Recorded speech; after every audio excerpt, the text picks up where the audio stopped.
പ്രിയമുള്ളവരെ നമസ്കാരം.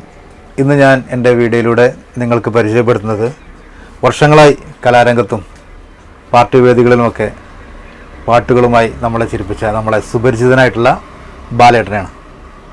ബാലേട്ട, ഇതാണ് നമ്മളെ സ്വന്തം ബാലേട്ടൻ. നിങ്ങൾക്ക് എല്ലാവർക്കും അറിയുന്ന ഒരു വളരെ നല്ലൊരു കലാകാരനാണ്. പിന്നെ ബാലേട്ടൻ്റെ വിശേഷങ്ങളിലൂടെ നമുക്കിന്ന് മുന്നോട്ട് പോകാം. അപ്പോൾ ഇന്ന് നമുക്ക് ബാലേട്ടൻ്റെ വിശേഷങ്ങൾ കേൾക്കാം. ബാലേട്ട, എന്തൊക്കെ സുഖമാണ്. എങ്ങനെയാണ് ബാലേട്ടൻ ഈ പാട്ട് കാര്യങ്ങളിലേക്കൊക്കെ വന്നത്? പാട്ടിലേക്കൊക്കെ വന്നത് ഒരു ചെറുപ്പത്തിൽ തന്നെ സ്റ്റേജ് പ്രോഗ്രാമിലൊക്കെ പോവുമായിരുന്നു. വളരെ ചെറുപ്പത്തിൽ തന്നെ? ചെറുപ്പം ഒരു 7ാം ക്ലാസ് മുതലൊക്കെ സ്റ്റേജിലൊക്കെ പാടുമായിരുന്നു. പിന്നീട് നമുക്ക് ഈ സംഗീതം ഒന്നും പഠിക്കാൻ പോകാനുള്ള അവസരങ്ങളൊന്നും അങ്ങനെയൊന്നും ഉണ്ടായില്ലെങ്കിലും പാട്ട് ഒരുപാട് കേട്ടിട്ടും എപ്പോഴും സിനിമ കണ്ടിട്ടും ഇതിലൂടെയൊക്കെയുള്ള അനുഭവത്തിലൂടെ കുറേ പാട്ടുകളെല്ലാം പാട്ടിനോടുള്ള ഇഷ്ടം കൊണ്ട് അങ്ങനെ ആയതാണ് പാട്ട്. പിന്നെ ബാലേട്ടൻ വെറും പാട്ട് പാടുക മാത്രമല്ല, പല കലാകാരന്മാരെയും ഇന്ന് സ്റ്റേജിൽ പെർഫോം ചെയ്യുന്ന പല കലാകാരന്മാരെയും കൈപിടിച്ചുയർത്തിയിട്ടുള്ളത് ബാലേട്ടനാണ്. ചെറുപ്പത്തിൽ തന്നെ അവരുടെ നല്ല നല്ല പാട്ടുകൾ കേൾക്കുമ്പോൾ അവർക്ക് വേണ്ട എല്ലാവിധ സഹായ സഹകരണങ്ങളും ചെയ്തെടുത്ത് അവരെ വളർത്തി കൊണ്ടുവന്നിട്ടുള്ള ഒരു നല്ലൊരു മനുഷ്യ സ്നേഹിട്ടുള്ള ആളും കൂടിയാണ് ബാലേട്ടൻ. അല്ല ബാലേട്ട, എനിക്ക് തോന്നുന്നു നമ്മളെ ഞാൻ മലപ്പുറത്ത് ഒരു 5-6 പേരെങ്കിലും ഇങ്ങനെ പാട്ട് പാടി ജീവിക്കുന്ന, വേറെ ജോലിക്കൊന്നും പോവാതെ അത്തരം കുട്ടികൾക്ക് ആദ്യമായി പാട്ട് പാടാനുള്ള അവസരം കൊടുത്തിട്ടും മൈക്ക് കൊടുത്തിട്ടും സ്റ്റേജ് കൊടുത്തിട്ടും അവരെ റൂം എടുത്ത് കൊടുത്തിട്ട് കുറേ കുട്ടികളെ പാട്ടിലേക്ക് വലുതാക്കി കൊണ്ടുവരാൻ സഹായിച്ചിട്ടുണ്ട്. പാട്ടിനോടുള്ള ഇഷ്ടം കൊണ്ടായിരുന്നു ഞാൻ. അതേസമയം ആ സ്റ്റേജ് പ്രോഗ്രാമിന് പോകുമ്പോഴൊക്കെ എൻ്റെ 2 പാട്ടും കൂടെ ഉണ്ടാവും, ആ സ്റ്റേജിനകത്ത് ഉണ്ടാവും. നമ്മളൊക്കെ പിന്നെ പാർട്ടി വേദികളിലൊക്കെ സ്ഥിരങ്ങളെ പാട്ടാണല്ലോ എല്ലാം. അങ്ങനെ നിങ്ങളൊക്കെ ശ്രദ്ധിക്കണത് തന്നെ നമ്മളെ പാർട്ടികളുടെ പരിപാടികളിലൊക്കെ നിങ്ങളെ നല്ലൊരു പാട്ടുണ്ടാവും. അപ്പോൾ ഞാനൊരു 15 വർഷമായിട്ട് ഈ മലപ്പുറത്ത് ഇതേപോലെ ഗാനമേള ഏൽക്കാറുണ്ട്. എൻ്റെ അടുത്ത് ഞാൻ പ്രായം ഉള്ള ആൾ, ഞാനും എൻ്റെ മക്കൾക്ക് പ്രായമുള്ള കുട്ടികളാണ് എൻ്റെ കൂടെ ഉള്ളത്, വേറെ കുട്ടികൾ. അപ്പോൾ ഇവരെല്ലാവരും കൂടെ കൂട്ടിപ്പിടിച്ച് കൊണ്ടുപോകുന്ന ഒരു കാലഘട്ടമായിരുന്നു ഈ 15 വർഷം മുന്നേ. പിന്നെ ഇപ്പോൾ കലാരംഗത്ത് പ്രവർത്തിക്കുന്ന ഏതൊരാൾക്കും, ഞാൻ കലാരംഗത്തിന് മോശമായിട്ട് പറയില്ല, ഏതൊരാൾക്കും സാമ്പത്തിക പ്രയാസം വരും. ഞാനിതിൻ്റെ തുടക്കത്തിൽ തന്നെ ഒരുപാട് റൂം ഈ സെറ്റ് ചെയ്ത് ഈ കുട്ടികളൊക്കെ ഒന്ന് ലെവലാക്കി കൊണ്ടുവരുമ്പോൾ അവർക്ക് വേണ്ട കാര്യങ്ങൾ ചെയ്തു കൊടുക്കുമ്പോൾ അവർക്ക് വേണ്ടി റൂം എടുത്ത് കൊടുത്ത് അവരെല്ലാം പാട്ട് പഠിപ്പിച്ച് അതൊക്കെ കൂടുതലും അങ്ങനെ തന്നെയായിരുന്നു തുടക്കം. ഒരു 2 വർഷം വരെയൊക്കെ അങ്ങനെ തന്നെയായിരുന്നു. ഇവരെല്ലാം കൊണ്ടുപോയി സ്റ്റേജിൽ പരിചയപ്പെടുത്തി, സ്റ്റേജ് ആദ്യം തന്നെ ആങ്കറായി നിന്ന് പ്രശ്നങ്ങളൊന്നും ഇല്ല എന്നുള്ള ഗാനമേള ധൈര്യം കൊടുത്ത് ഓരോരുത്തർക്കും മൈക്ക് ഇങ്ങനെ കൊടുക്കേണ്ട വന്ന സ്ഥിതിയൊക്കെ ഉണ്ടായിട്ടുണ്ട്. അവരൊക്കെ ആൾക്കാർക്കും സഭാകമ്പാണ് പ്രശ്നം. ആ സഭാകമ്പൊക്കെ മാറ്റിയെടുക്കുക അങ്ങനെ 1000ങ്ങളിടയിൽ 5000ങ്ങളിടയിലൊക്കെ പാടി ആ കുട്ടികളൊക്കെ ധൈര്യം കൊടുത്തു. ഇന്ന് അവരൊക്കെ, എനിക്ക് തോന്നുന്നത് ഒരാൾ 5000 ആണ് അയാളുടെ ഫീസ്, അയാളുടെ റേറ്റ്. അയാൾ പാടാൻ പോകും ഗുജറാത്ത്, ഒറീസ, എല്ലാ ഭാഗത്തും പോകും. പിന്നെ ചാനലുകളിൽ ഈ പട്ടുറുമാൽ പോലുള്ള പരിപാടികളിലെല്ലാം പങ്കെടുത്ത കുട്ടികളുണ്ട്. അങ്ങനെ കൈരളി ചാനലിൻ്റെ ഒരുപാട് പരിപാടി പങ്കെടുത്തവരുണ്ട്. ഇപ്പോഴും പാട്ട് പാടി ജീവിക്കുന്ന, വാടക കൊടുത്ത് ജീവിക്കുന്ന ഒരു 2-3 കുടുംബങ്ങളുണ്ട്. അവർക്കൊക്കെ ഇപ്പോൾ ഇതാണ് എൻ്റെ കട എന്നുള്ളതുകൊണ്ട് ഈ കടയിലിരിക്കുമ്പോൾ വല്ലാതെ സമയം കിട്ടാത്തതുകൊണ്ട് ഒന്നും ഏൽക്കാൻ പറ്റണില്ല. എന്നാൽ അവർക്കാണ് ഇതിൻ്റെ ബുദ്ധിമുട്ട് വരുന്നത്. അവർക്ക് എന്നെ കൊണ്ട് കിട്ടുന്ന സഹായം ഇല്ലാതാവുകയാണ്. ഞാൻ നിർത്തിയാൽ, ഞാൻ അധികം പാടിയിട്ടോ ഒന്നും അല്ലല്ലോ, പക്ഷെ ഞാൻ അവരങ്ങനെ നടക്കുമ്പോൾ മാത്രമാണ് അവരെ ജീവിത പ്രശ്നമായിട്ട് മുന്നോട്ട് പോയിരുന്നത്. അത് അവർക്കും തന്നെ ഒരു ആത്മവിശ്വാസമാണ് നിങ്ങളെ കൂടെ പോരുമ്പോൾ. ഇപ്പോൾ അത് നിലച്ചിട്ടുണ്ട്. നമുക്കൊന്ന് ഒരു പാട്ട് പാടിയല്ലോ. ഞാൻ എൻ്റെ ജീവിതത്തിലെ പാട്ടുകൾ അങ്ങനെ സ്റ്റേജിലെല്ലാം പാടിയിട്ടുണ്ട്. സ്കൂളിൽ 7ാം ക്ലാസ്സിൽ 8ാം ക്ലാസ്സിൽ മാഷന്മാരൊക്കെ പറയുമ്പോൾ പാടിയിട്ടുണ്ടെങ്കിലും ഒരു ജീവിതം ആരംഭിക്കുന്നത് ബസ്സിൽ. ആദ്യം തന്നെ ഞാൻ ഈ അതെ, ജീവിതം ആരംഭിക്കുന്നതല്ല, ഇതേപോലെ ഒരു ചെരുപ്പ് കട എനിക്ക് ബാംഗ്ലൂരായിരുന്നു. ബാംഗ്ലൂർ 7 വർഷം ഞാൻ അവിടെ കട നടത്തുമായിരുന്നു. അന്ന് ഞാൻ ഈ കട നടത്തുമ്പോൾ 6 മാസത്തിലൊരിക്കൽ നാട്ടിൽ വരും. അന്ന് ഈ നാട്ടിൽ ആകെ ഉണ്ടായിരുന്ന 2 ചെരുപ്പ് കടയാണ്. ഒന്ന് തങ്ങൾ ഷൂമാർട്ട് കോട്ടപ്പടി, ഒന്നിവിടെ കവിത പൊട്ടുകർ. അപ്പോൾ അവരെ കൂട്ടത്തിൽ അവരൊക്കെ ബാപ്പാരി അച്ഛന്മാരും കൂടെയാണ് ഞാനുള്ളത്. അപ്പോൾ ഏറ്റവും പഴയ കാലത്ത് കച്ചവടം തുടങ്ങിയ ആളാണ് ഞാൻ. അപ്പോൾ ചെരുപ്പിനെ പറ്റി എന്നോട് പലതും ചോദിക്കും. നിങ്ങൾ ഈ ബാങ്ക് ജീവിതം നയിച്ചു, ബസ് ജീവിതം പോയി, ഇതെല്ലാം കഴിഞ്ഞിട്ട് നിങ്ങൾ എങ്ങനെ ഒരു കച്ചവടക്കാരനായി ചോദിക്കുമ്പോൾ എനിക്ക് മറുപടി പറയാൻ ഇവരെല്ലാം മുന്നിൽ വന്ന ആളാണ്. അങ്ങനെ ഒരു പ്രശ്നമുണ്ട് എനിക്ക്. അപ്പോൾ അതും കൂടെ ഞാൻ എല്ലാവരോടും പറയേണ്ട കാര്യമില്ലല്ലോ, അപ്പോൾ ചോദിച്ചവരോട് മാത്രം പറയും. അങ്ങനെയാണ് നമ്മൾ ഈ പാർട്ടി രംഗത്തൊക്കെ കൂടുതൽ പാർട്ടി ഒരുപാട് നല്ല സൗണ്ടും ഇതൊക്കെ വെച്ചുള്ള പരിപാടിക്കെല്ലാം എന്നെ ക്ഷണിച്ചിട്ട് വലിയ വലിയ പരിപാടി 10,000 ആൾ പങ്കെടുക്കുന്ന പരിപാടിയാണ് ഇപ്പോഴും ഞാനായിരിക്കും ആദ്യം ആ സ്റ്റേജിൽ കയറുക. അപ്പോൾ മുഖ്യമന്ത്രി വരുന്ന അല്ലെങ്കിൽ ആഭ്യന്തരമന്ത്രി വരുന്ന സ്റ്റേജിൽ, സ്പീക്കർ വരുന്ന സ്റ്റേജിൽ ഞാനായിരിക്കും ആ സ്റ്റേജിൽ ഫസ്റ്റ്. എൻ്റെ പാട്ട് തുടങ്ങിയിട്ട് പിന്നീട് അവരൊക്കെ സ്റ്റേജ്, ഞാൻ കസേരയിൽ ഇരിക്കൂല കേട്ടോ, അതൊരു ബഹുമാനക്കുറവിൻ്റെ ഭാഗമല്ലേ, അവർക്ക് ഇരിക്കാനുള്ള കസേര, എനിക്കൊരു ഭാഗത്തൊരു കസേര ഒരു സ്റ്റൂളോ തൊട്ട് വന്നിട്ട് ഞങ്ങൾ അവിടെ പാട്ട് തുടങ്ങി. ഒരുപാട് അനുഭവങ്ങളുണ്ട്. അങ്ങനെ ഞാൻ ബസ്സിലെ ജീവിതം ആരംഭിക്കുകയാണ് ഈ മലപ്പുറത്ത് വന്നിട്ട്.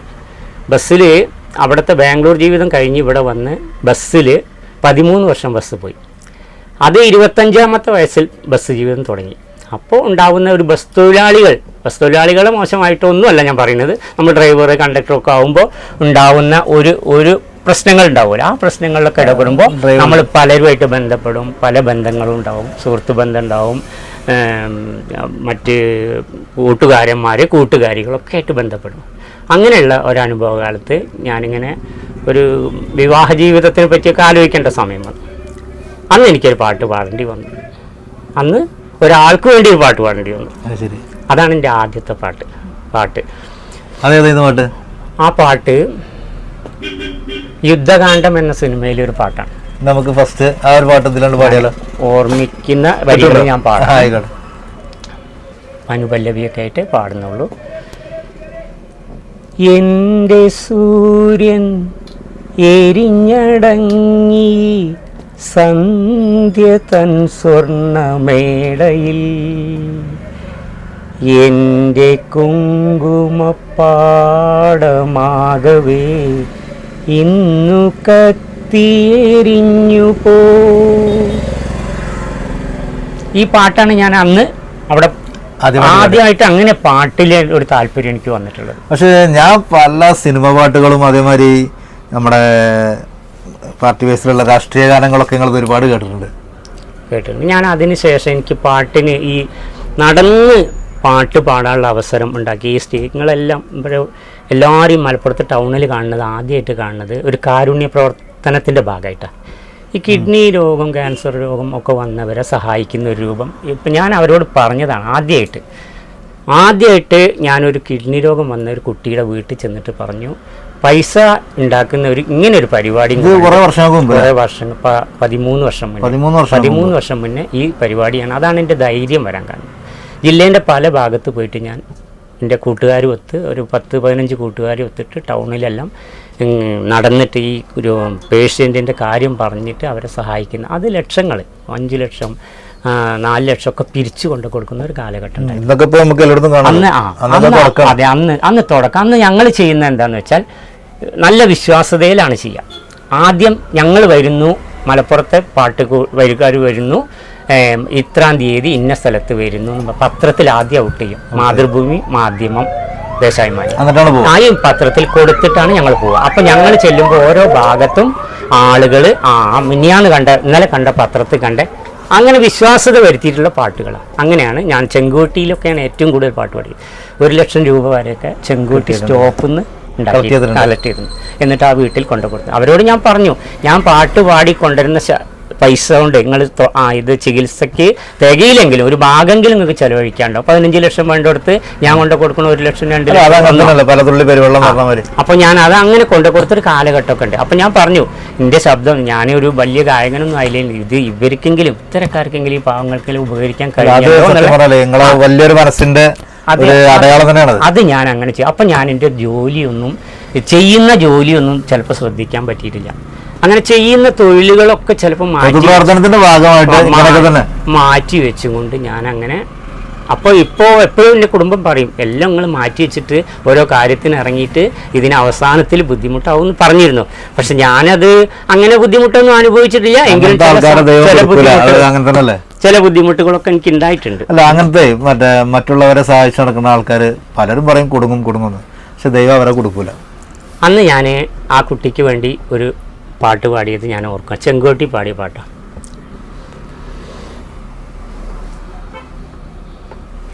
ഇന്നത്തെ മന്നവൻ നാളത്തെ യാചകൻ, ഇന്നത്തെ സമ്പന്നൻ നാളെ വെറും യത്തീം, ഇന്നത്തെ പൂമേട നാളത്തെ പുൽക്കുടിൽ, ഇന്നത്തെ മർദീതൻ നാളത്തെ സുൽത്താൻ.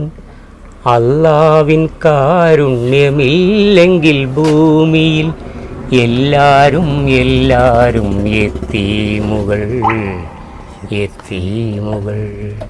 ഞാൻ ആ കാരുണ്യ പ്രവർത്തനത്തിന് പോകുമ്പോൾ ആദ്യത്തെ ഒരു പാട്ടായി പാടിയിട്ടുണ്ട്, ഒരുപാട് കേട്ടിട്ടുണ്ട്, അന്നത്തെ കാലത്ത് ഞാൻ ചെയ്തിട്ടുണ്ട്.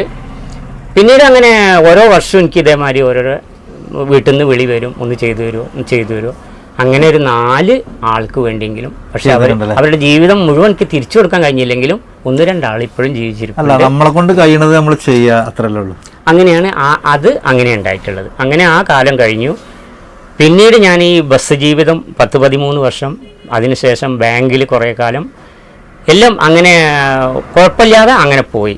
പിന്നെ എല്ലാവർക്കും ഓരോ കാലത്തുണ്ടാവുന്ന ഓരോ ഇതുണ്ടല്ലോ, പിന്നെ മക്കളെല്ലാം വലുതാവും, അവരെ കാര്യങ്ങളെല്ലാം നോക്കി. മക്കളൊക്കെ എന്താണ്? 3 മക്കളാണുള്ളത്. മൂത്ത മകൾ കല്യാണം കഴിച്ചു, കുട്ടികളൊക്കെ ഉണ്ട്. രണ്ടാമത്തെ മകനും കല്യാണം കഴിച്ചു. രണ്ടാമത്തെ മകൻ ഒരു പ്രൈവറ്റ് കോളേജിലെ അധ്യാപകനാണ്. മൂന്നാമത്തവന് ഒരു ബാങ്കിൽ, HDFC ബാങ്കിൻ്റെ സ്റ്റാഫായിട്ട് പഠിത്ത് ജോലി കിട്ടിയിട്ടുണ്ട്. അവരെല്ലാം അങ്ങനെ ആയി വരുന്നേ ഉള്ളൂ. പക്ഷെ ഞാൻ ഇവരെല്ലാം ഇങ്ങനെ ആയി വരുമ്പോഴും നമ്മളെ കാര്യങ്ങളെല്ലാം നടത്തി വരുമ്പോഴത്തേക്കും ഒരു മനുഷ്യൻ്റെ പിന്നെ എത്രത്തോളം അധ്വാനിച്ച് തന്നെ കഴിയണം എന്നുള്ള ഒരു ഇതിലൊക്കെ തന്നെയാണ്. അപ്പോൾ ആ നിലയ്ക്ക് ഞാൻ എൻ്റെ ഇനി ചെയ്യാൻ പറ്റാവുന്ന തൊഴിലെന്തെന്ന് നോക്കുമ്പോഴാണ് വീണ്ടും ചെരുപ്പ് കടേനെ പറ്റി ചിന്ത. ഇതിപ്പോൾ 4 വർഷം ഒരു ഞാനിപ്പോൾ ഇവിടെ ചെയ്തുകൊണ്ടിരിക്കുന്നത്, അതായത് അത്യാവശ്യം കമ്പനി സാധനങ്ങൾ. നമ്മളൊരാൾക്കൊരു സാധനം കൊടുത്തു കഴിഞ്ഞാൽ അവർ ഇറങ്ങിപ്പോണവരെ നമ്മൾക്ക് തന്നെ അത് വിശ്വാസമാണ്. അവരെ കാലിലേക്ക് നോക്കിയിട്ട് അവർക്കത് ഫിറ്റായിട്ടുണ്ട്, അത് അവർക്ക് കുറേ ദിവസം നിൽക്കും. ആ തോന്നൽ വെറും കച്ചവടമല്ല, ആ ചെരുപ്പുകൾ മാത്രമേ ഞാൻ വിൽക്കുന്നുള്ളൂ. അതുകൊണ്ട് എല്ലാവരും കയറി എൻ്റെ കടയ്ക്ക് വരണമെന്നില്ല. ഇപ്പോഴത്തെ ഒരു പുതിയ ട്രെൻഡ് അനുസരിച്ചിട്ടുണ്ടല്ലോ, ഒരു ലെതർ ടൈപ്പ് എന്നൊക്കെ, അതിലേക്കൊന്നും അങ്ങോട്ട് കടന്നിട്ടില്ല. കടക്കും. എനിക്കിപ്പോൾ ഇവിടെ ഈ മലപ്പുറം ടൗണിൽ ഫാഷനല്ല. അപ്പോൾ അങ്ങനത്തെ ആളുകൾ എൻ്റെ അടുത്ത് വരും, കുറേ ആളുകൾ വരും. ഇപ്പോൾ ഇന്നും വന്നപ്പോൾ 7 കസ്റ്റമർ ഈ നേരം ഉച്ചയാകുമ്പോഴേക്ക് വന്നിരുന്നു. അപ്പോൾ ഞാൻ അവിടെ നിന്ന് പോയി. അപ്പോൾ അതൊക്കെ വന്നവർ അത്തരം പ്രായക്കാരും ആണ് കൂടുതൽ വരുന്നത്.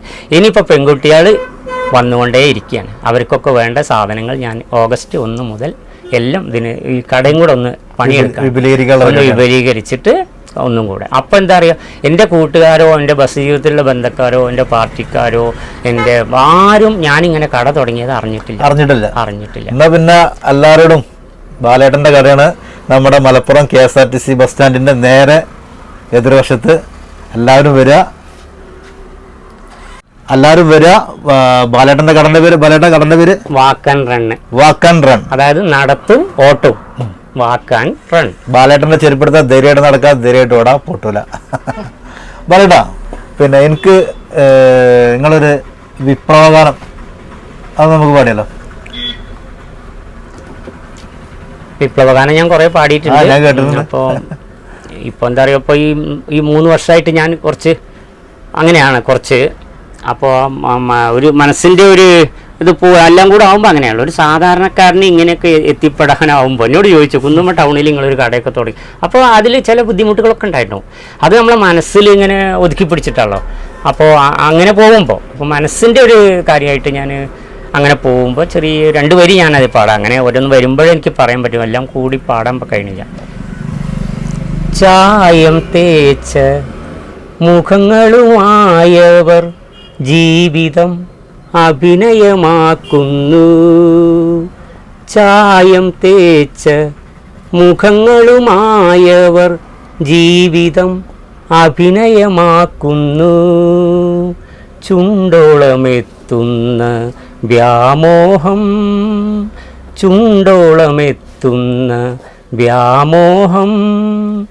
മിണ്ടുവാനാകാതെ മടങ്ങുന്നു. ചിരി കൊണ്ട് പൊതിയും മൗന ദുഃഖങ്ങൾ ചിലരുടെ സമ്പാദ്യം. നല്ല അർത്ഥമുള്ള പാട്ടുകളാണ്. അത് ഞാനിങ്ങനെ ഇരിക്കുമ്പോഴേ എനിക്കിങ്ങനെ മനസ്സിനൊരു സുഖം കിട്ടാൻ വേണ്ടി ഞാൻ ചിലപ്പോൾ ഒന്നിങ്ങനെ പാടും. പിന്നെ വിപ്ലവഗാനം ഞാനങ്ങനെ കുറേ പാടിയിട്ടുണ്ട്. ഏറ്റവും ഇഷ്ടപ്പെട്ട പാട്ട് ഏതാ?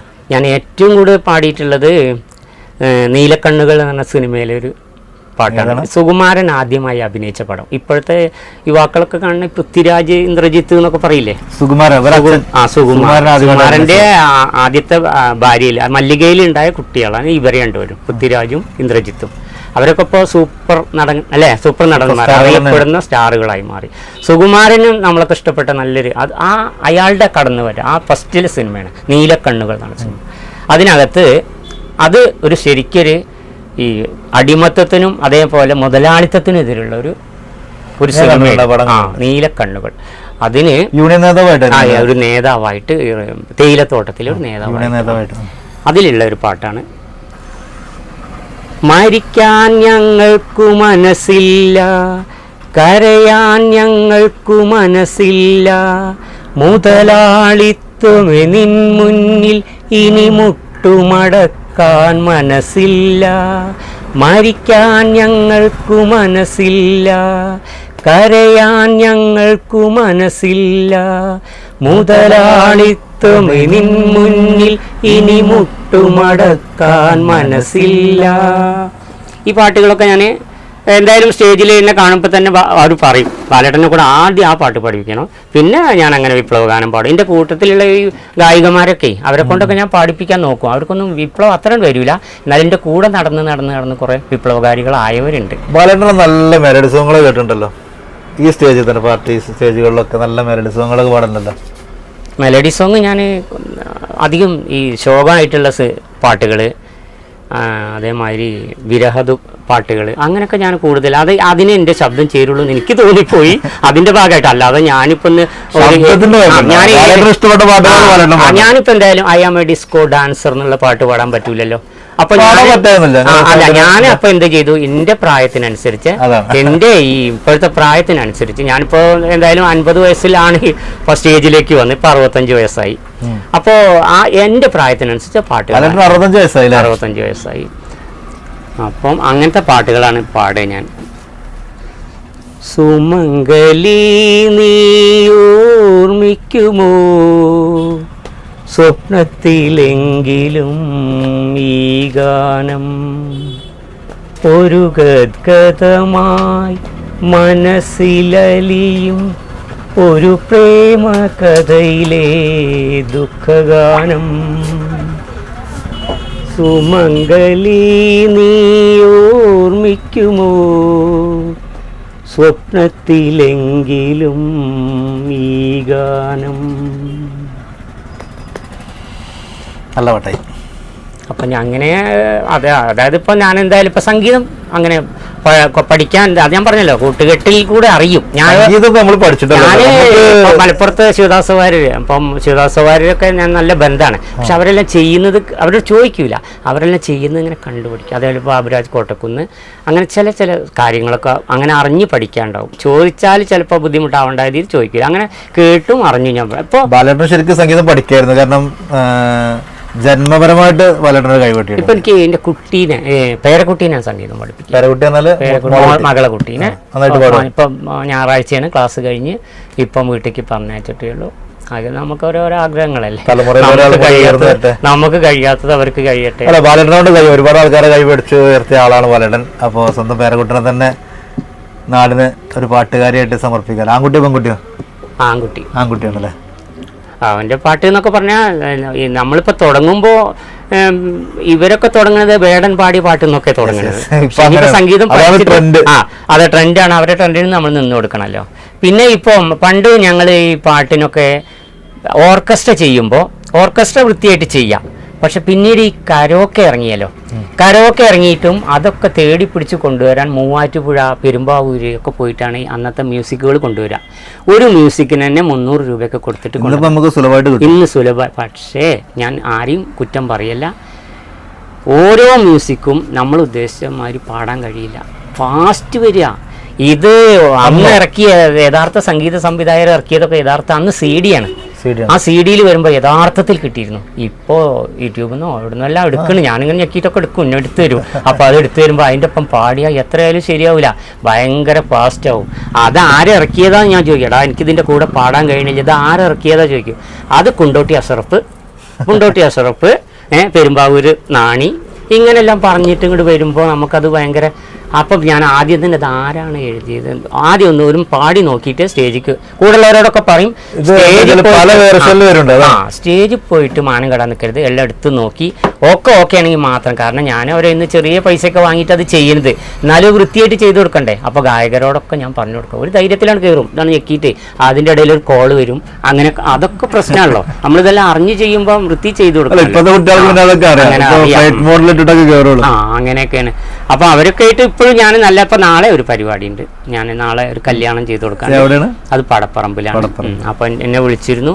അപ്പോൾ ഞാൻ എന്തായാലും കടയിൽ വേറെ ഒരാളെ നിർത്തുന്നുണ്ട്, ഒരു പെൺകുട്ടിയാണ് ഇവിടുത്തെ സ്റ്റാഫ്. അപ്പം ഇവിടെ ഇപ്പോൾ കൂടുതൽ സ്ത്രീകൾ വന്ന് സ്ത്രീകൾക്ക് ചെരുപ്പെടുക്കാനൊക്കെയുള്ള സൗകര്യം 6 മണി വരെ സ്ത്രീയാണ് കച്ചവടം ചെയ്യുക. അവർ വരും, അവർക്ക് ഇഷ്ടപ്പെട്ട സൗകര്യം. കച്ചവടം കുഴപ്പമൊന്നുമില്ല.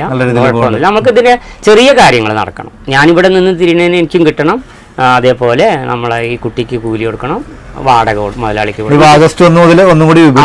വിപുലീകരിക്കും. അതിന് ഞാൻ ഒരു ഫണ്ടിൻ്റെ ഒരു പ്രശ്നത്തിൽ നിൽക്കുകയാണ്, അത് ശരിയാവും, അത് അടുത്ത് ശരിയാവും എന്നാണ്. ഒരാൾ വരാണ്ട്, നമ്മളൊരു സുഹൃത്ത് ഗൾഫിൽ നിന്ന് വരാണ്ട് വന്നു കഴിഞ്ഞാൽ അതിനുള്ള ഫണ്ട് ശരിയാക്കി തരാമെന്ന് പറഞ്ഞിട്ട്. അപ്പോൾ എങ്ങനെ അത് കട്ടായി കളഞ്ഞിട്ടാ. വളരെ നന്ദി. പിന്നെ എല്ലാവരും ബാലേട്ടൻ്റെ വിശേഷങ്ങളൊക്കെ കേട്ടല്ലോ. അപ്പോൾ നമ്മുടെ ഒരിക്കൽ കൂടി പറയാണ്, നമ്മുടെ മലപ്പുറം KSRTC സ്റ്റാൻഡിൻ്റെ നേരെ ഓപ്പോസിറ്റാണ് നമ്മുടെ ബാലേട്ടൻ്റെ വാക്ക് ആൻഡ് റൺ എന്നുള്ള കട. എല്ലാവരും വരിക, സഹകരിക്കുക. വളരെ നല്ലൊരു കലാകാരനാണ്. അപ്പോൾ കല്യാണങ്ങൾക്കും മറ്റു പരിപാടികൾക്കൊക്കെ ചെറിയ രീതിയിൽ പാട്ടും കാര്യങ്ങളൊക്കെ ബാലേട്ടൻ ചെയ്യുന്നുണ്ട്. വളരെ ബഡ്ജറ്റ് ഫ്രണ്ട്ലി ആയിട്ടാണ് ബാലേട്ടൻ ചെയ്യുന്നത്. അപ്പോൾ അങ്ങനത്തെ ആവശ്യങ്ങൾക്കും നിങ്ങൾക്ക് ബാലേട്ടനെ സമീപിക്കാവുന്നതാണ്. അപ്പോൾ എല്ലാവരും ഈ വീഡിയോ കാണുക, സ്കിപ്പ് ചെയ്യാണ്ട് കാണുക, ലൈക്ക് അടിക്കുക, ഷെയർ ചെയ്യുക. നമ്മുടെ ബാലേട്ടൻ്റെ വിശേഷങ്ങൾ ലോകം എല്ലാവരും അറിയട്ടെ. അപ്പോൾ ഇന്നത്തെ വീഡിയോ ഇവിടെ അവസാനിക്കുകയാണ്. നമസ്കാരം ബാലേട്ടാ, താങ്ക് യു.